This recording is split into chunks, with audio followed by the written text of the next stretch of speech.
Good morning and welcome to the One More Thing. I'm Dr. Larry Baucom and I'm with Dr. Troy Doucet, or I'm Pastor Larry with Pastor Troy. Yeah. We're here today, and this is my first time in the host spot, One More Thing, and it's my joy to welcome you. I heard you talk this weekend, and you did a magnificent job, so I have quite a few questions about that. Awesome. So I think with no more interruptions, let's just jump right in. Yeah, let's go. So the first thing you did, and first of all, I'm 100% in accord with what you said, but more clarification is always good. Yeah. When you described sin this week in the teaching, you gave a definition for that. Remind us of that definition of sin. Yeah, so I first started off by giving, I guess, like the notion or the idea of what sin has particularly been associated with as some sort of outward immoral behavior that manifests in a person's life. Right. That is not in accordance with some sort of cultural or social norms, ethics, morality. For the way I understand the word sin and the way that Jesus, my interpretations of how he used it, that is not sin. That is a symptom of sin. Just like a cold may have symptoms that manifest. Right. The manifestations are not the cold itself. Sin, as a hamartia, as a missing the mark, it was an archery term that literally meant like the significance of separation between where you're hitting and the target that you're aiming for. So for me, all the manifestations of immoral behavior we see are symptoms of something at a deeper root, that is the sin. And for me, in a spiritual connotation, sin is this feeling I get, this belief, this delusion that I am somehow separated from God because I'm not good enough, because I'm not moral enough, I don't read enough, I don't pray enough. And if I come to believe those constructions of, if you don't do these things or don't behave this way, you're separated from God. Right. And that's an absolute lie. Sin ultimately is a delusion of one's mind. Even Paul writes about it, is that we were separated from God in our minds. Right.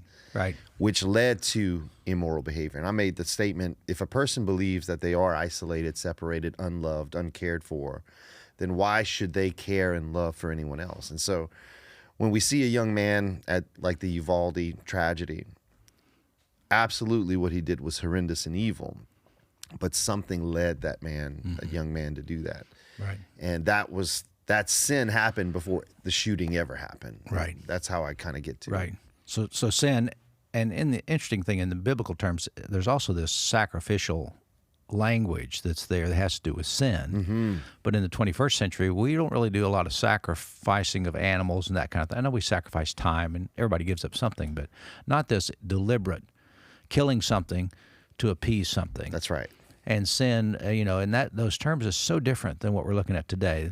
So what I heard you say, and correct me if I'm hearing this, but I heard you say that sin is simply that missing the mark, or sin is the realization on our part that we think we're separate from God when we're really not. That's right. God is in us and dwells fully within all his kids, and sin is when I delude myself into thinking he's not there. That's right.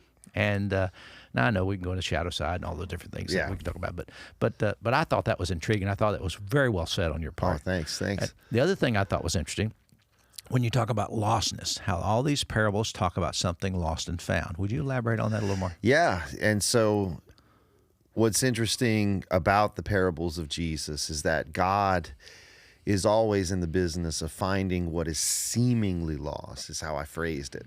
And seemingly, I used it intentionally because seemingly is exactly that. It's a type of illusion. Because we throw this language around in modern evangelicalism a lot, at least that side of the curtain does. Like, we need to reach the lost, and those people are lost. And I never really fully understood what the heck they were talking about.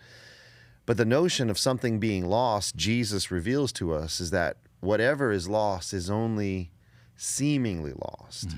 It's never really lost. Because God always knows where I am. God is always within me. And the lostness, or the situation or the circumstance of one being lost, again, is a predicament of one's own mind, one's own delusion, one's own belief or opinion about themselves. And a lot of times what we see is that when a person is lost, that title or that declaration is imposed on them by something other than themselves, Right. and they come to believe it. So when we talk about sin, a person comes to see themselves as a sinner because they've been called that. Right. Someone comes to see themselves as lost because they've been called that. And if you call someone something enough, They'll start to believe they'll it. start to believe it. And it's a Exactly. sad situation. Then you also brought out the parallel between the prodigal father, the lavished father, and the sower. Remind us of that. Yeah, and it stems from last week where the owner of the vineyard goes into the marketplace. And a lot of times I've heard the interpretation just really, it's not fair. It seems unfair, but God's fairness isn't like ours. I wanted to focus on the fact that the owner of the vineyard cleared out the marketplace. He kept going back and back, even to the last hour of the Right. workday, and said, even whoever's left, come on. That's inclusivity at a radical, universal level. And the sower reflects that. And we miss it a lot of times in our interpretation. We just think and this ground is bad, and this ground is rocky and not very deep, and this ground is covered with weeds. Talking from a farming standpoint, I have family members, they don't just lavishly throw their seed out. They are intentional and strategic and meticulous where the seed goes. They only sow seed in good ground Right. to reap a harvest. But God, as the sower, is just lavishly, extravagantly, radically, recklessly, prodigally, whatever you want to use, whatever adjective you want to use, he's throwing the seeds of his word, aka his spirit, his love, everywhere. There's no ground that is seen unworthy of that love. Right. It's everywhere. It's everywhere. So is his love. That's right. Which leads me to the last comment Yeah. or last thought that you can elaborate on is you started talking about these words for hell. Yeah. So tell us what those Old Testament, New Testament words are, and tell me a little more about hell. Well, I came to that through, using some of your previous study that you had provided on the notion of hell as fear. And what I added to that was when you look at how Jesus interprets the seed of God's love that falls among the weeds choke it out. Jesus, in one of his interpretations, he says something like the deceitfulness of riches or the cares of this world choke it out. So I started thinking about that and doing a little bit of study. And what we found is like there is an underlying sort of ideology, right, that causes us to care for things of the world, causes us to seek wealth above all other things. And it's not the getting wealth or getting riches that is wrong. There's nothing wrong with having wealth or good things. But it's when we begin to hold on to that so tightly and we fear the loss of that. And so fear is what generates the choking or the suffocation of God's joy or love out of our lives. And then that tied directly into some of the things you had written in the past about the church being sort of a fear-mongering organization instead of a love-giving organism. Right. And that's where I just went with it. And so taking the church historically as being someone who has created and generated and perpetuated fear through the use of hell, I thought it would be appropriate just to throw out, hey, 3 words for hell appear in all of the scripture. The Hebrew word Sheol, which is just the place of the dead. Right. Like, it's pretty simple. No mention of eternal fire or damnation or eternal conscious torment. That wasn't a Jewish concept at all, which meant it wouldn't have been a concept of Jesus at all. And then when you look at Hades, well, that's a Greek term of the underworld, right? Underworld, whether you're talking about the Titan god or whether you're talking about just the grave itself. And then you have Gehenna, which is the 3rd word for hell, which is a physical location, right? And you've been to Israel many times and probably have seen Gehenna every time. Every time these pits these are man-made pits that were built. It's more of a valley on the side, and it's the garbage dump. That's it.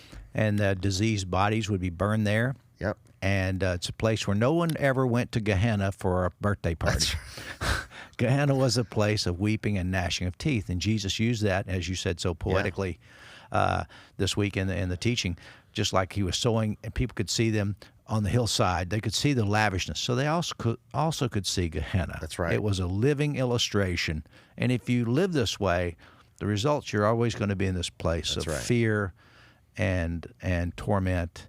And I thought the segue to that was just wonderfully done. I sat back and listened to this teaching this weekend. I thought, my gracious, I'm so glad you're here. Yeah, that's I'm good to glad be that here. you're here. It's so nice to have somebody who communicates well, who has a theological understanding that parallels mine. Mm-hmm. And, if you heard him this weekend, if you didn't, you need to go back and listen to it. Yeah. And if you wonder if I'm on board with that, I absolutely am. Awesome. I thought it was that's just the way it should be, and the teaching was so well done.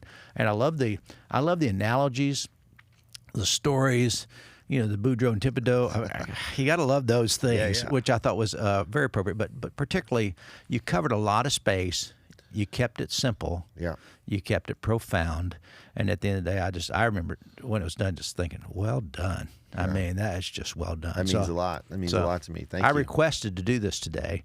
Yeah. I don't normally get to be in this place as moderator because I just wanted to affirm you, and I wanted to affirm our audience. If you want to know who Suncoast is, we're a place of inclusivity, a place where we don't focus on hell and judgment and fear, a place where love and grace and inclusiveness or caring about other people no matter what. Yeah. And if you're tired of being beat up Yeah. by your church and your teaching, you might think about transitioning to a place where you can be affirmed. That's right. And I know there's a lot of people in town that do it differently, a lot of good people around town, a lot of good pastors Absolutely. who are friends of mine. Absolutely. But I love the future is going to be defined. We're redefining Christianity for the future. And I could not have done that as well as you did this weekend. I take my hat off. If I wore a hat, I'd take it off to you and say, well done. So Appreciate Troy, it. thank you so much. Thanks. And you're ready for this weekend? Yeah, we're up again this weekend, and it's the parable of the treasure hidden in the field. It's going to be a dynamite, a good way to end this series. It's going to be a beautiful, beautiful sermon. Fantastic. Thank you so much. Awesome. Thanks, Pat.